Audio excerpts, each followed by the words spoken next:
The whole world and all its treasures and the sea, air, and earth were here when you were born. Begin to think of the untold and undiscovered riches all around you, waiting for the intelligence of man to bring them forth. Look at wealth as the air you breathe. Get that attitude of mind. As Emerson said to the woman, who wanted to prosper, he took her down to the ocean. He said, "Take a look." She said, "Oh, there's plenty of water, isn't there?" He said, "Look at wealth that way, and you'll always have it." Yes, realize it's like the tide, forever flowing out, forever flowing back. A sales manager said to me that an associate of his sold $1 million idea for expansion to the organization. You can have an idea worth a fortune, too. Wealth is a thought image in your mind. Wealth is an idea in your mind. Wealth is a mental attitude. He also told me that there were more millionaires now in the United States than at any time in the history of the country. You can have an idea worth a fortune, yes, you can. Moreover, you are here to release the imprisoned splendor within you and surround yourself with luxury, beauty, and the riches of life. Learn that it is necessary to have the right attitude towards money, wealth, food, raiment, clothing, all these things. When you really make friends with wealth, you will always have a surplus of it. It is normal and natural for you to desire a fuller, richer, happier, and more wonderful life. Look upon money as God's idea of maintaining the economic health of the nations of the world. When money is circulating freely in your life, you're economically healthy. In the same manner as when your blood is circulating freely, you are free from congestion. Begin now to see money in its true significance and role in life as a symbol of exchange. That's all it is. It has taken many forms down through the ages. Money to you should mean freedom from want. It should mean beauty, luxury, abundance, sense of security, and refinement. You're entitled to it. Being poor is a disease. It is a mental attitude. A young woman, a very good writer, who had had several articles accepted for publication, said to me one time, "I don't write for money." I said to her, "What's wrong with money?" "It's true you don't write for money, but the labor is worthy of his hire. What you write inspires, lifts up, and encourages others. When you adopt the right attitude, financial compensation will automatically come to you freely and copiously." She actually disliked money. Once she referred to money as filthy lucre. Going back, I suppose, the early days where she heard mother or somebody say money is evil, or the love of money is the root of all evil, and all these things without any understanding at all. It's a rank superstition to say money is evil or a filthy lucre. This woman had a subconscious pattern that there was some virtue in poverty. There isn't. It's a sickness, a disease. I explained to her that there was no evil in the universe, and that good and evil were in the thoughts and motivations of men. All evil comes from misinterpretations of life and misuse of the laws of mind. In other words, the only evil is ignorance, and the only consequence is suffering. It would be foolish to pronounce uranium, silver, lead, copper, iron, cobalt, nickel, calcium, or a dollar bill evil. How absurd, grotesque, and stupid that is. The only difference between one metal and another is the number and rate of motions of electrons revolving around the central nucleus.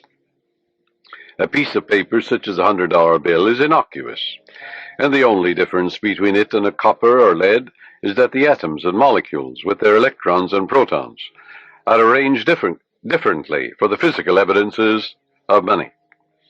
Here's a simple technique she practiced which multiplied wealth in her experience. My writings go forth to bless, heal, inspire, elevate, and dignify the minds and hearts of men and women. And I am divinely compensated in a wonderful way. I look upon money as divine substance, for everything is made from the one spirit. I know matter and spirit are one. Money is constantly circulating in my life, and I use it wisely and constructively. Money flows to me freely, joyously, and endlessly. Money is an idea in the mind of God. It is good and very good. That's a wonderful prayer. It eradicates that superstitious nonsense about money being evil and things of that nature, or there's some virtue in poverty, or the Lord loves the poor. All of that is rank superstition. It is frightful ignorance. That's all it is. This young lady's changed attitude towards money has worked wonders in her life. It'll work wonders in your life, too. And she has completely eradicated that strange, superstitious belief that money was filthy lucre. She realized that her silent condemnation of money caused money to fly from her instead of to her. Her income has tripled in 3 months, which was just the beginning of her financial prosperity. Some years ago, I talked with a clergyman who had a very good following. He had an excellent knowledge of the laws of mind and was able to impart this knowledge to others. But he could never make ends meet.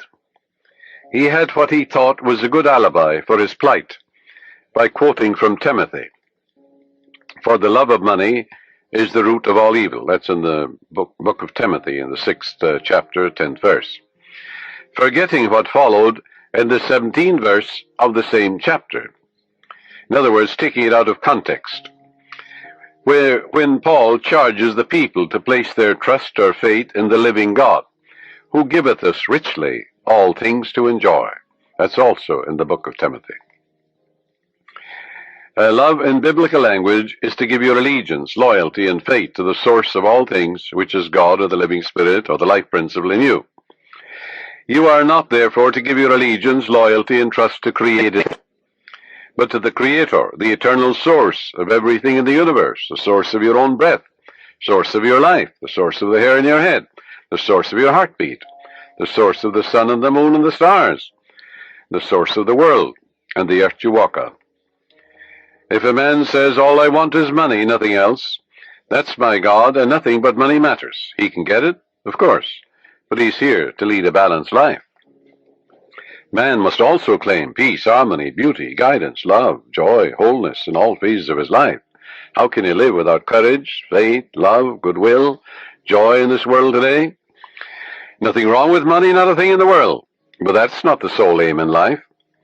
To make money the sole aim in life would constitute an error, a wrong choice. There wouldn't be anything evil in it, but you'd be imbalanced and lopsided. You must express your hidden talents. You must find your true place in life. You must experience the joy of contributing to the growth, happiness, and success of others. We're all here to give. And give of your talents to the world. God gave you everything. God gave you himself. You have a tremendous debt to pay, because you owe everything you have to the infinite. Therefore, you're here to give life and love and truth to your ideals, to your dreams, your aspirations. You're here to row the boat and put your hand to the wheel and contribute to the success and happiness not only of your children, but of the whole world. To accumulate money to the exclusion of everything else causes man to become imbalanced and lopsided and frustrated. Yes, as you apply the laws of your subconscious in the right way, you can have all the money you want and still have peace of mind, harmony, wholeness, and serenity. You can do a lot of good with it. You can use it wisely, judiciously, and constructively, like anything in nature. You can use your knowledge or philosophy in a constructive way, or you can begin to brainwash impressionable minds with communism and all the rest of it. I pointed out to this minister how he was completely misinterpreting the scripture in pronouncing pieces of paper or metals evil, when these were neutral substances, for there is nothing good or bad, but thinking makes it so. He began to see all the good he could do with more money for his wife, family, and parishioners. He changed his attitude and let go of his superstition. He began to claim boldly, regularly, and systematically. Infinite Spirit reveals better ways for me to serve. I am inspired and illumined from on high, and I give a divine transfusion of faith and confidence in the one presence and power to all those who hear me. I look upon money as God's idea, and it is constantly circulating in my life and that of all the people who surround me. We use it wisely, judiciously, and constructively under God's guidance and God's wisdom. This young clergyman made a habit of this prayer, knowing that it would activate the powers of his subconscious mind. Today he has a beautiful church which he wanted. The people built it for him. He has a radio program and has all the money he needs for his personal, worldly, and cultural needs. I can assure you he no longer criticizes money. If you do, it'll fly away from you. because you're condemning that which you're praying for. Now, follow this technique which I'm going to outline for you, and you'll never want for wealth all the days of your life, for it is the master key to wealth. The first step is to reason it out in your mind that God, or the life principle, or the living spirit, is the source of the universe, the galaxies in space, and everything you see. Whether you look at the stars in the sky, the mountains, the lakes, the deposits in the earth, and the sea, or all animals and plants. The life principle gave birth to you, and all the powers, qualities, and attributes of God are within you. Come to a simple conclusion that everything you see and are aware of came out of the invisible mind of the infinite, or the life principle. And that everything that man has invented, created, or made came out of the invisible mind of man. And the mind of man and the mind of God are one, for there's only one mind. That mind is common to all individual men. Everyone is an inlet and an outlet to all that is. Come now to a clear-cut decision that God is the source of your supply of energy, vitality, health, creative ideas, the source of the sun, the air you breathe, the apple you eat, and the money in your pocket. For everything is made inside and out of the invisible. It is as easy for God to become wealth in your life as it is to become a blade of grass or a crystal of snow. The second step, decide now to engrave in your subconscious mind the idea of wealth. Ideas are conveyed to the subconscious by repetition, faith, and expectancy. By repeating a thought pattern or an act over and over again, it becomes automatic, and your subconscious being compulsive, you will be compelled to express wealth. The pattern is the same as learning to walk, swim, play the piano, type, or drive a car. You must believe in what you're affirming. It's not mumbo-jumbo, it's not idle affirmations. You must believe in what you're affirming, like you believe that when you put seeds in the ground, they grow after their kind. And the seeds are thoughts deposited in your own subconscious mind. Realize that what you are affirming is like the apple seeds you deposit in the ground, and they grow after their kind. You can imagine these seeds going from your conscious to your subconscious mind and being reproduced on the screen of space. By watering and fertilizing these seeds, you accelerate their growth. Know what you are doing and why you are doing it. You're writing it with your conscious pen in your subconscious mind. Because you know, wealth is walk down the street and you see it. Can you count the flowers along the road as you drive? Can you count the sands on the seashore? Can you count the stars in the sky? Can you count the wealth that you're walking on? Yes, underneath you. Maybe oil, gold, silver, uranium. Do you ever think of the riches of the sea, the soil, the air? So third step is repeat the following affirmation for about 5 minutes, night and morning. I am now writing in my subconscious mind the idea of God's wealth. God is the source of my supply, and I know God is the life principle within me, and I know I'm alive. And all my needs are met at every moment of time and point of space. God's wealth flows freely, joyously, and ceaselessly into my experience, and I give thanks for God's riches forever circulating in my experience. Step 4.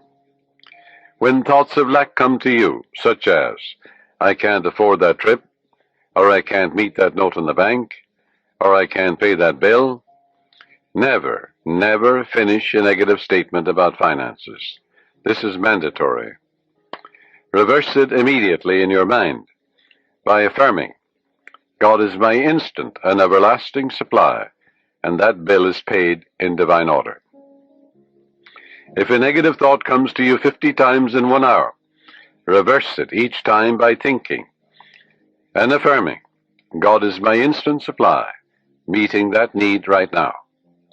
After a while, the thought of financial lack will lose all momentum, and you will find your subconscious is being conditioned to wealth. If you look at a new car, for example, never say, I can't buy that or I can't afford it. Your subconscious takes you literally, and blocks all your good. On the contrary, say to yourself, that car is for sale. It is a divine idea, and I accept it in divine order through divine love. This is the master key to wealth. It's impossible for any sincere person to practice this technique and not have all the wealth he or she needs all the days of your life. So follow it, and you're setting the law of opulence in operation. It will work for you as well as for anybody else. The law of mind is no respecter of persons. Your thoughts make you wealthy or poor. Choose the riches of life, right here and right now. A sales manager sent me one of his men for counseling. This salesman was a brilliant college graduate. He knew his products very well. He was in a lucrative territory, but was making only $5,000 annually in commissions. The sales manager felt he should double or at least triple it. In talking to the young man, I found he was down on himself. He had developed a subconscious pattern or self-image of $5,000 a year. In other words, that's all I'm worth. He said that he had been born in a poverty-stricken home, and that his parents had told him that he was destined to be poor. His stepfather had always told him, "You'll never amount to anything. You're dumb, you're stupid." These thoughts were accepted by his impressionable mind, and he was experiencing his subconscious belief in lack and limitation. I explained to him that he could change his subconscious mind by feeding it with life-giving patterns.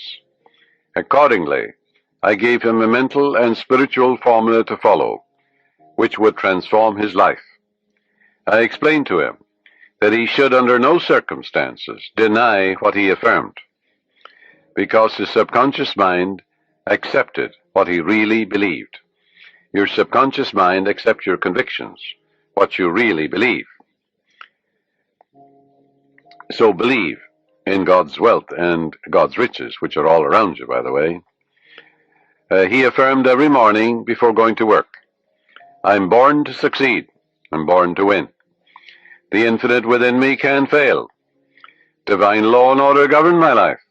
Divine peace fills my soul. Divine love saturates my mind. Infinite intelligence guides me in all ways.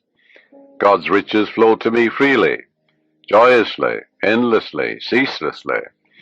I'm advancing, moving forward, and growing mentally, spiritually, financially, and in all other ways. I know these truths are sinking into my subconscious mind, and I know and I believe they will grow after their kind." A year later, when I met this young man again, I discovered that he had been transformed. He had absorbed these ideas which we had discussed, and he said, "I am appreciating life now, and wonderful things have happened. I have an income of $25,000 this year, 5 times greater than the previous year." He has learned the simple truth that whatever he inscribes in his subconscious mind becomes effective and functional in his life. That power is within you. You can use it also. The young boy who's operating this machine while I am broadcasting, his name is Robbie Wright. He told me about his uncle who used to work in a bank. And this uncle wanted to make more money for his wife and his children. And he was always affirming, God is my instant supply. I'm divinely guided in all ways. Infinite Spirit opens up a new door. Well, he told me that his uncle was in town about 2 months ago, and that his salary now is $200,000 a year, all his expenses paid. And he was getting $40,000 when he started to realize the truth about himself. And he's able to do great things and living a wonderful life down south in another state. All of this is an idea. All it was an idea in his mind. Wealth is an idea. A radio is an idea. Television is an idea. An automobile is an idea. Everything you look at is an idea. Suppose you destroyed all the automobiles in the world due to some holocaust. Well, an engineer could run them off, couldn't they? And we'd have millions of them in no time. Use the following meditation for assurance in achieving financial wealth. Thou madest him to have dominion over the works of thy hands. I know that my faith in God determines my future. My faith in God means my faith in all things good. I unite myself now with true ideas, and I know the future will be the image and likeness of my habitual thinking. As a man thinketh in his heart or subconscious, so is he. From this moment forward, my thoughts are on whatsoever things are true, whatsoever things are honest, whatsoever things are just, whatsoever things are lovely and of good report. Day and night I meditate on these things, and I know these seeds, which are thoughts, which I habitually dwell upon, will become a rich harvest for me. I am the captain of my soul. I am the master of my fate. For my thought and feeling are my destiny. You see, prayers and affirmations are not for the purpose of changing God or the living spirit or the life principle or influencing the divine. God is the same yesterday, today, and forever. You don't change God, but you align yourself mentally with that which was always true. You don't create harmony. Harmony is. You don't create love. God is love. That love of God is within you. You don't create peace. God is peace, and God indwells you. But you must claim that the peace of God floods your mind. You must claim that the harmony of God is in your home, your harmony. Harmony is in your pocketbook, in your business, in all phases of your life. All of good is available to each of us. Our prayers and affirmations are for the purpose of bringing our own mind to the point where we can accept the gifts which were given to us from the foundation of time. For God is the giver and the gift. The oil was in the ground before you were born, before any man walked the earth. So was gold and silver, uranium and lead and copper and all the metals that we use today. They were all there. Didn't it take a little intelligence in the mind of man to find these things? Yes, so if you send 2 men to Utah, and one man is a geologist, or he may be also a mineralogist, and he finds nothing. Another man goes, in the first 5 minutes, he finds a vein of uranium or silver, in the same territory, in the same land. Where was the wealth? The wealth was in the mind of the second man. He believed in a guiding principle. The other fellow found nothing. He was walking on it.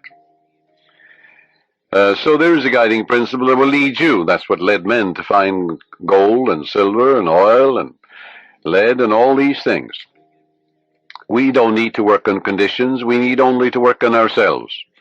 The only place we can cure our lack and limitation is in our own mind. Be transformed by the renewal of your mind.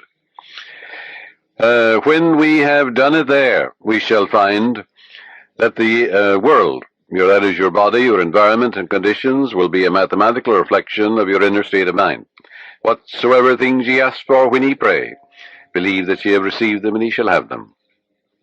That is the basis of all successful prayer, whether for the healing of our bodies, for prosperity, success, for achievement, or for material benefits. Once you convince your deeper mind that you have the thing you want, it will proceed immediately to bring it to pass.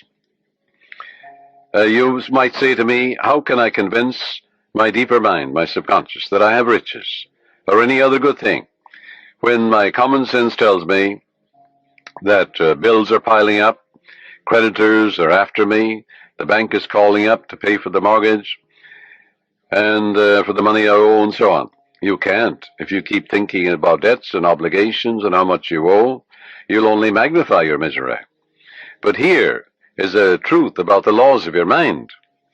Your deeper mind accepts as a fact whatever you repeat to it in convincing tones, often enough, just the same as you learn to walk. You had a thought pattern, an act, whether it is swimming or walking or playing tennis or golf, and you repeat it over and over again. You knew what you were doing and why you were doing it. You want to learn to walk, you want to learn to dance, you want to learn to swim.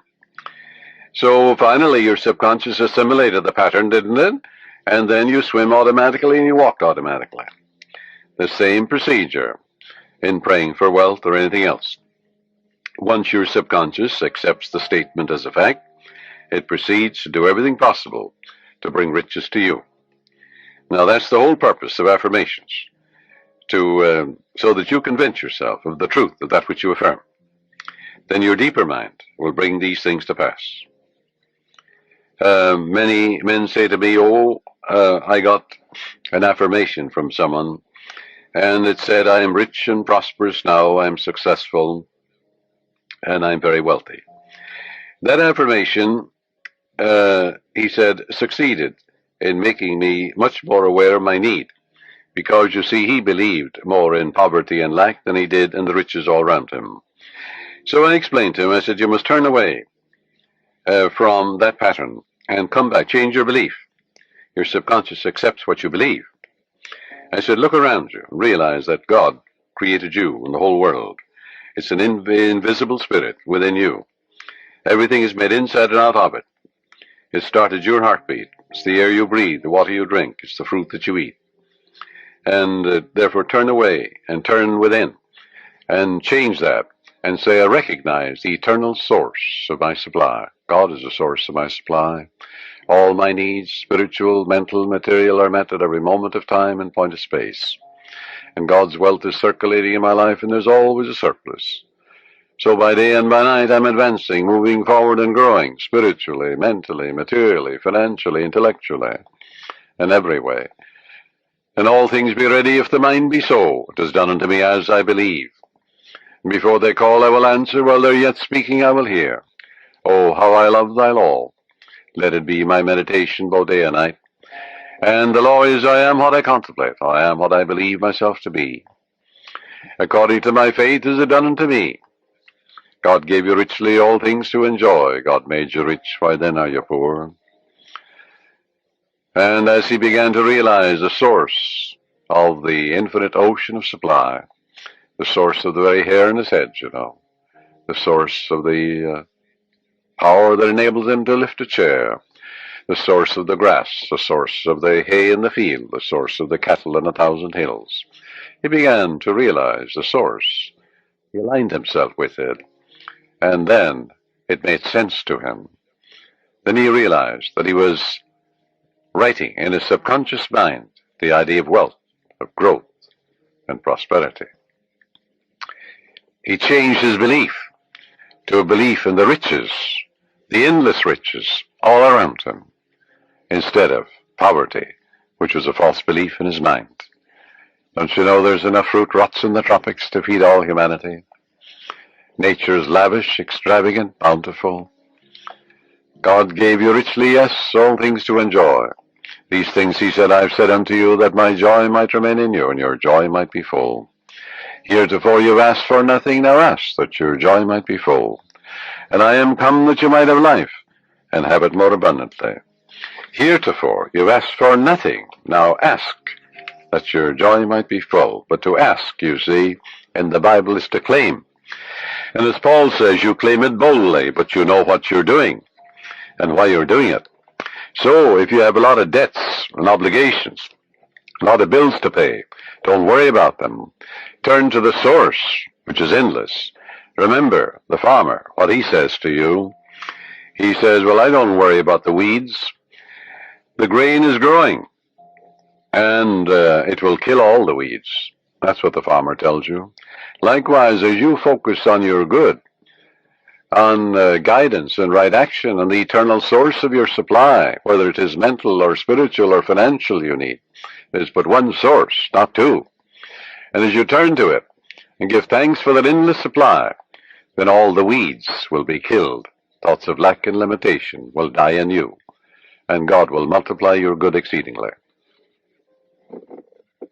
Joy into your life. Pray for joy by claiming it. The joy of the Lord is my strength, the Bible says. Repeat that to yourself, and after a while, you'll be amazed what will happen to your bloodstream and to the general circulation.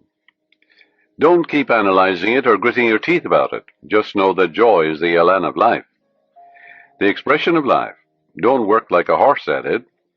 Use no willpower, no muscle power, no blood vessel power is involved in this mental and spiritual therapeutic technique. Just know and claim that the joy of the Lord is flowing through you now, and wonders will happen as you pray this way. Freedom and peace of mind will be yours as a result. If you have peace of mind, you'll have peace in your pocketbook, in your home, in your relationship with people, for peace is the power, the heart of God.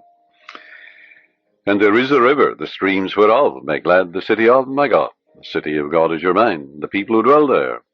Well, you know very well who dwells there. Your thoughts, ideas, images, beliefs, opinions. Make sure they conform to the divine standard. A woman said to me, I was blocked financially. I had reached the point where I had not enough money for food for the children. All I had, she said, was $5. I held it in my hand and said, God will multiply this exceedingly according to his riches and glory. And I am now filled with the riches of the infinite.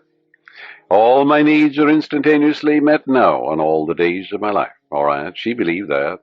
It wasn't idle words. You don't gain the ear of God by vain repetitions. No, you must know what you're doing and why you're doing it. You must know that your conscious mind is a pen and you're writing something, engraving something in your subconscious mind. And whatever you impress your subconscious mind with will be expressed on the screen of space. It'll come forth as form, function, experience, and events, good or bad. So make sure you plant that which is lovely and of good report. She said, I affirmed that all my needs are instantaneously met now in all the days of my life for about a half an hour, and a great sense of peace came over me. I spent the $5 freely for food. The owner of the market asked me if I wanted to work there as a cashier, since the present one had just gotten married and left. I accepted it, and shortly afterwards I married the owner, my boss, and we have experienced and are experiencing all the riches of life. This woman looked to the source. She didn't know how her prayer would be answered, because you never know the workings of the subconscious. She believed in her heart in the blessings of the infinite. Follow. To believe is to live in the state of being it. It also means to be alive to the eternal truths.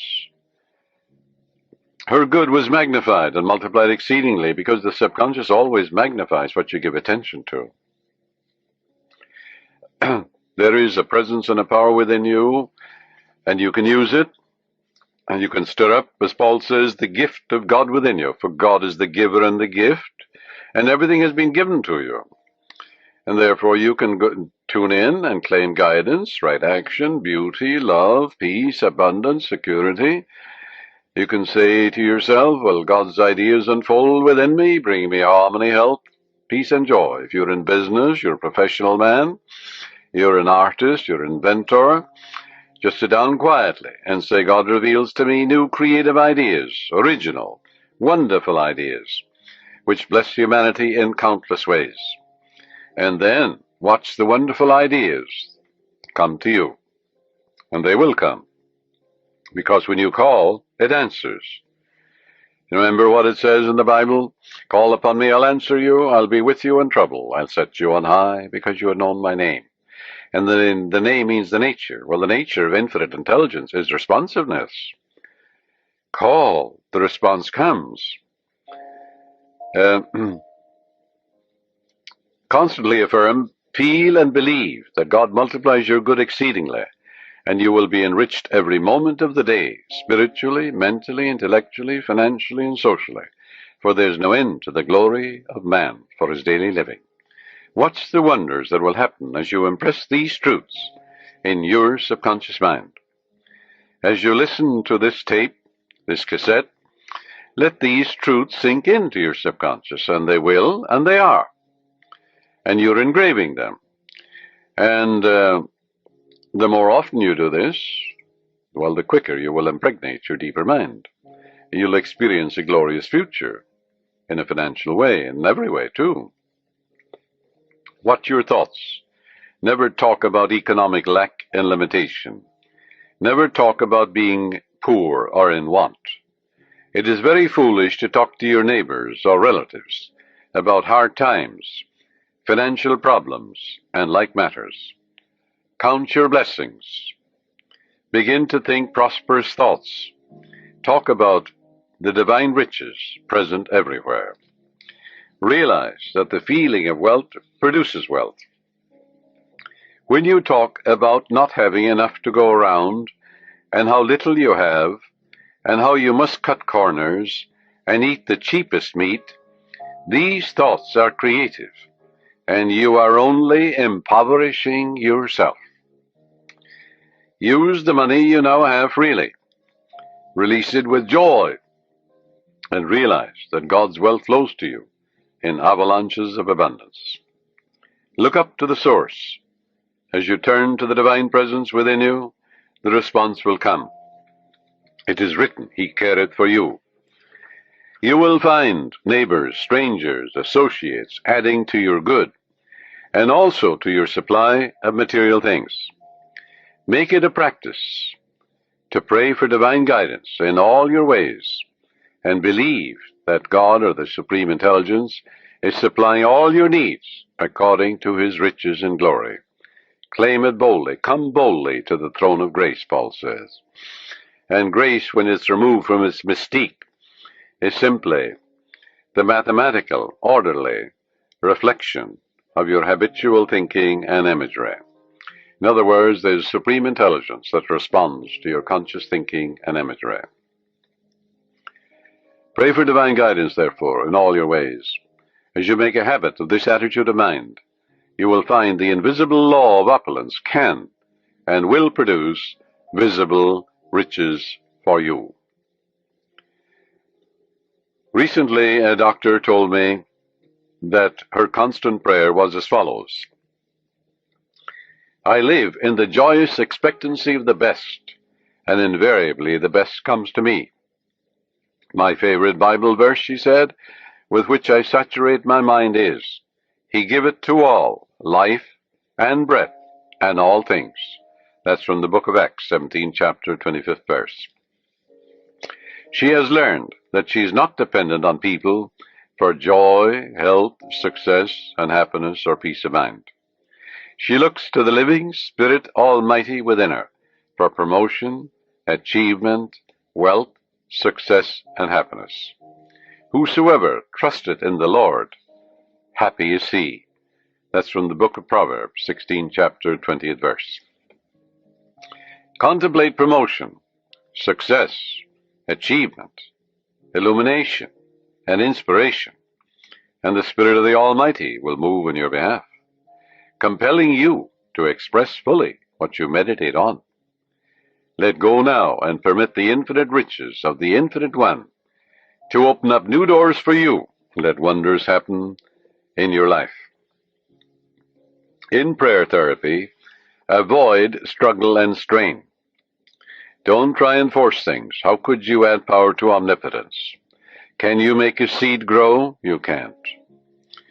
Plant it in the ground. It will grow.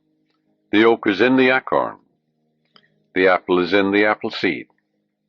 The archetype or pattern is there, but you must deposit it in the soil, where it dies, undergoes dissolution, bequeaths its energy to another form of itself.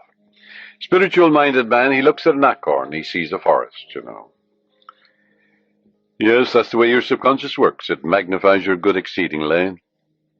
So avoid strain, since this attitude is indicative of your unbelief. If you're worrying and fearful and anxious, well, that inhibits your good. That brings about blocks and delays and impediments in your life. What does fear do? That which I greatly feared has come upon me. Reverse it. That which I greatly love comes into my experience. Love is emotional attachment. In your subconscious is all the wisdom and power necessary to solve any problem.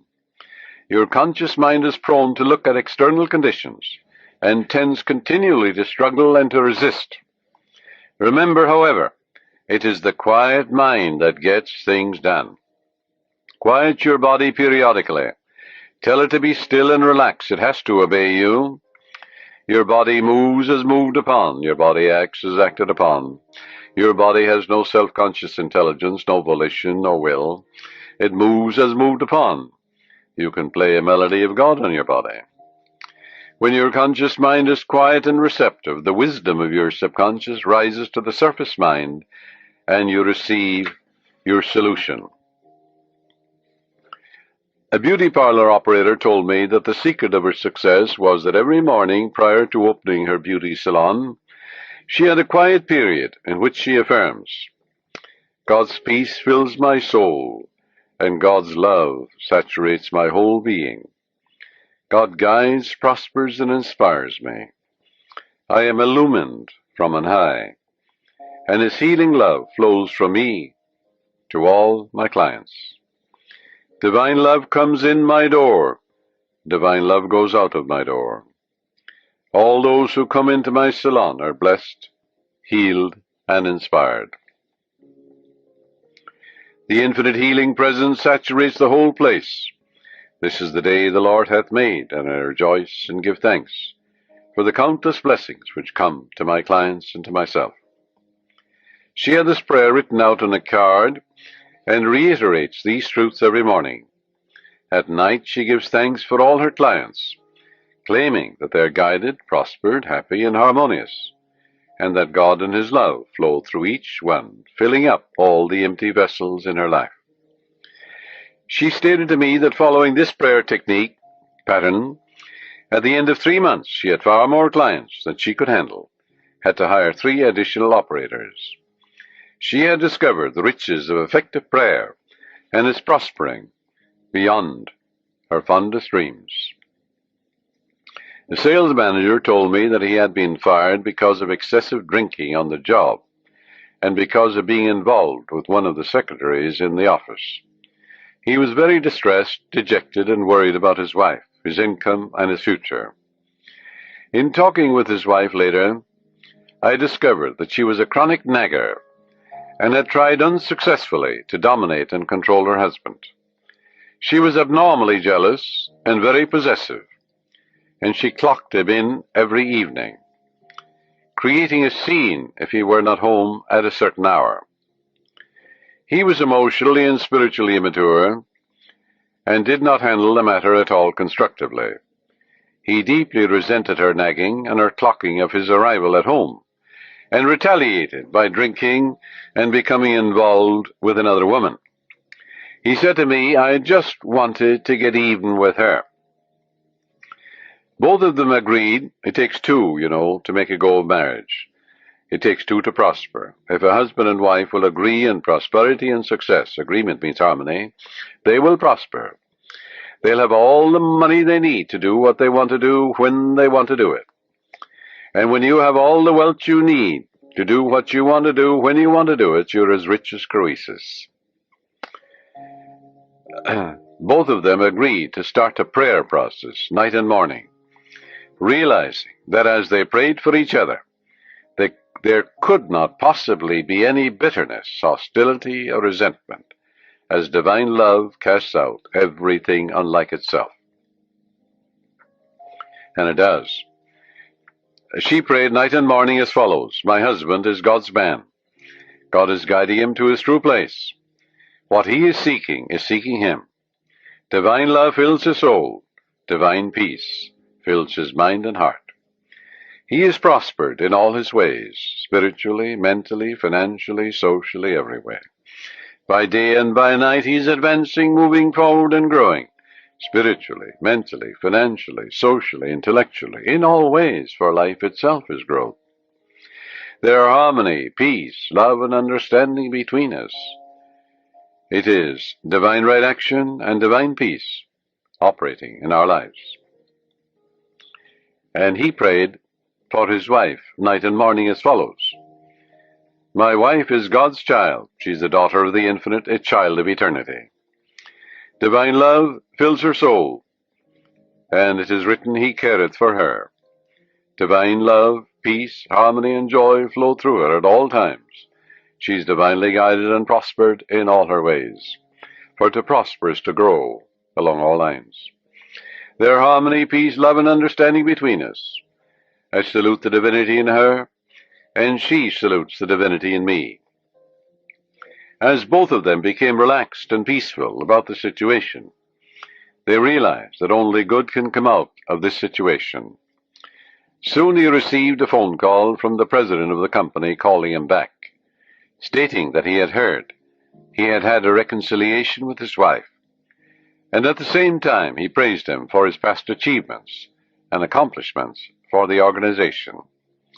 Actually, his wife, without his knowledge, had visited the president of the company and had told him the whole story. how happy they now were, and how the other woman had vanished out of his life. She told how they were now praying together. He was impressed, and she and her husband discovered very quickly the riches of scientific prayer. For the riches of the infinite are within you. You can know if you have succeeded in prayer by the way you feel.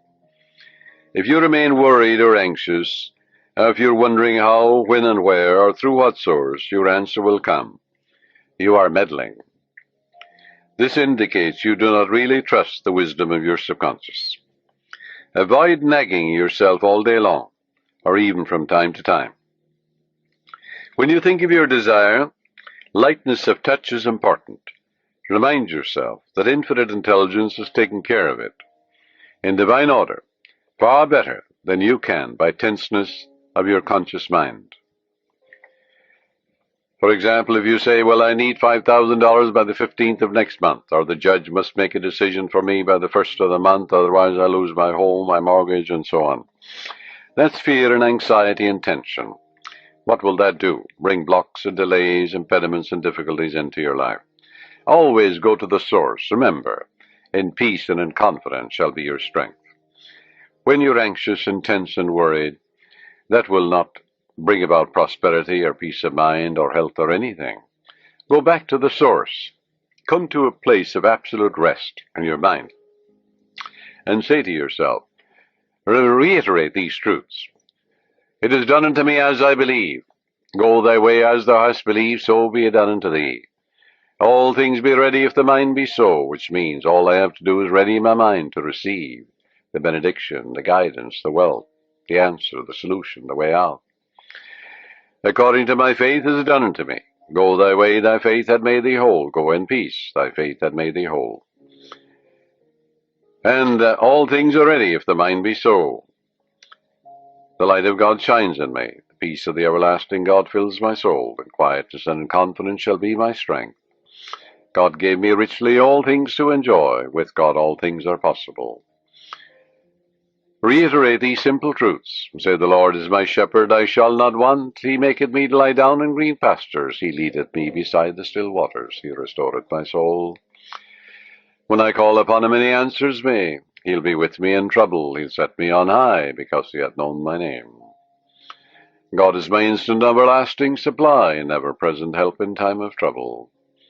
Reiterate these truths. Read a psalm like the 23rd and 91st Psalm, and go over these psalms quietly, peacefully, and lovingly. You'll get to a point of rest and peace in your mind. And you realize that God is never late, and that God is your instant and everlasting supply, guiding and directing you, revealing to you everything you need to know, opening up the door for you, revealing to you the solution, and God's riches are circulating in your life, and there's always a surplus. Then, when you act that attitude of mind, the way will open up, the dawn will appear, and the shadows will flee away. But you won't get an answer by worry and fear and tension and anxiety. This will only attract more lack, more difficulties. So reverse it. Go back to the source. Reiterate the truths you know. Dwell upon the truths of God, such as God is absolute peace, absolute harmony, boundless wisdom, infinite intelligence, the ever-living one, the all-wise one, the all-knowing one, the self-renewing one, knows all and sees all, the source of all blessings. That will quiet your mind. That will give you peace. And when the mind at peace always gets the answer, for in quietness and in confidence shall be your strength. And God knows only the answer. So learn to let go and relax. Do not give power to the externals or conditions. Give power and allegiance to the infinite presence and power within you. The swimming instructor tells you that you can float on the water, which will support you if you remain quiet, still, and at peace. But if you get nervous, tense, fearful, you will sink. When you are seeking wealth, prosperity, success, or a spiritual healing, or anything, feel that you're immersed in the holy omnipresence. You know, like you feel you're in the ocean or in a swimming pool. and realize the golden river of life, love, truth, and beauty are flowing through you now, transforming your whole being into the pattern of harmony, love, peace, and abundance. Feel yourself swimming in the great ocean of life. That sense of oneness will restore you, for he restoreth my soul. The following meditation will bring many wonderful things into your life. Listen to it and say, these truths are sinking into my subconscious mind. I picture them going from my conscious to my subconscious, like seeds I'm depositing in the soil. I know that I am old-fashioned and create my own destiny. My fate is in the infinite being which created all things, and my faith in God is my fortune. This means an abiding faith in all things good. I live in the joyous expectancy of the best, and only the best comes to me. I know the harvest I will reap in the future, because all my thoughts are God's thoughts, and the power of God is with my thoughts of good. My thoughts are the seeds of goodness, truth, beauty, and abundance. I now place my thoughts of love, peace, joy, success, abundance, security, and goodwill in the garden of my mind. This is God's garden. The glory and beauty of God will be expressed in my life, and I will know it. My garden will yield an abundant harvest. From this moment forward, I express life, love, and truth. I am radiantly happy and prosperous in all my ways, and God multiplies my good exceedingly. To prosper means to succeed, to thrive, to turn out well. In other words, when you are prospering, you're expanding, growing spiritually, mentally, financially, socially, and intellectually. Never be envious or jealous of another person's wealth or promotion or their diamonds or jewels, for that would impoverish you. That would attract lack and limitation to you. Rejoice in their success, in their prosperity, in their wealth, and wish for them greater riches, because what you wish for the other, you're wishing for yourself, for you're the only thinker. What you think about the other, you're creating in your own mind and body and experience, and also in your pocketbook. This is why you rejoice in the success and the prosperity and the millions that others have. In order to truly prosper, it is necessary that you become a channel through which the life principle flows freely, harmoniously, joyously, and lovingly. I suggest that you establish a definite method of working and thinking, that you practice it regularly and systematically every day. One young man who consulted me had experienced a poverty complex for many years, had received no answers to his prayer. He had prayed for prosperity, but the fear of poverty continuously weighed on his mind. And naturally, he attracted more lack and limitation than prosperity. The subconscious mind accepts the dominant of two ideas. Change your mind from belief in poverty, but begin to believe in God's riches, which are all around you. Infinite riches. After talking with me, he began to realize that his thought image of wealth produces wealth, that every thought is creative, unless it is neutralized by a counter-thought of greater intensity. Furthermore, he realized that his thought and belief about poverty was greater than his belief in the infinite riches all around him. Consequently, he changed his thoughts and kept them changed. I wrote out a prosperity prayer for him as follows. It will benefit you. I know there is only one source, this is the prayer, the life principle, the living spirit, from which all things flow. It created the universe, and all things therein contained. I am a focal point of the divine presence. My mind is open and receptive. I am a free-flowing channel for harmony, beauty, guidance, wealth, and the riches of the infinite. I know that wealth, health, and success are released from within and appear in the without. I am now in harmony with the infinite riches within and without, and I know these thoughts are sinking into my subconscious mind and will be reflected on the screen of space. I wish for everyone all the blessings of life, I am open and receptive to the divine riches, spiritual, mental, and material, and they flow to me in avalanches of abundance. This young man focused his thoughts on God's riches rather than on poverty, and made it a special point never to deny what he affirmed. Many people pray, for wealth, and they deny it an hour later. They say, I can't afford this, I can't make ends meet. They're making a mockery of their prayer. They're like the man that gets into a taxi in New York, and he's going to the airport, and on the way he says to the taxi driver, oh, take me back home, I forgot my passport. So he goes back. Then he said on the way again, oh, I better go to my club, I forgot my wallet. So the taxi driver takes him to his club. And he says, oh, I forgot some letters at my grandmother's. So off he goes to the grandmother. And he gives a half a dozen directions in a half an hour to the taxi driver. Finally, the taxi driver takes him into the police station because he realizes he's mental. Well, now this is the way millions of people pray, even in the New Thought movement. They give a half a dozen directions to their subconscious mind in a half an hour or an hour. The subconscious is so confused and perplexed, it doesn't know what to do, it doesn't do anything. So it results in plain frustration. Frustration, it comes from frustrare, to deceive, to work for nothing. So you don't put a seed in the ground and then dig it up.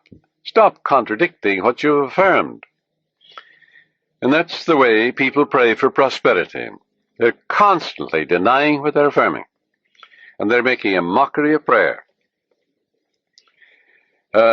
So this young man focused his thoughts on God's riches rather than poverty, and he stopped saying, I can't afford, or I can't buy that piano, or I can't buy that car. He never used the word can't. Can't is the only devil in the universe. Your subconscious takes you literally and blocks all your good. Now, in a month's time, his whole life was transformed. He affirmed the above truths, which I just mentioned, morning and evening, for about 10 minutes, slowly and quietly, engraving them in his mind, knowing what he was doing, believing what he was doing, knowing that he was actually writing down these truths in his subconscious mind, causing the latter to be activated and to release its hidden treasures. For the gold mine is in your subconscious, the diamond mine is there.